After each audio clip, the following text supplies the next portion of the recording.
To access the air filter, first open the hood. Use the hood prop rod to support the hood. The air filter is located here. Disengage the fastener. Before the housing can be lifted, slide the tabs out of their catch. Remove the old filter and clean out the excess debris in the housing.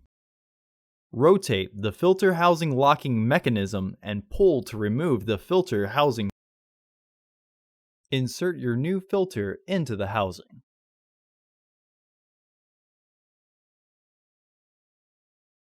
Once the filter is fully flushed and the housing is aligned, re-engage the fastener.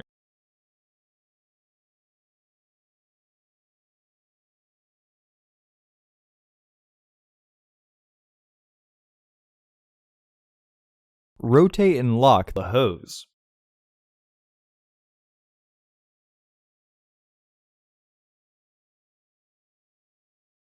Reconnect the hose.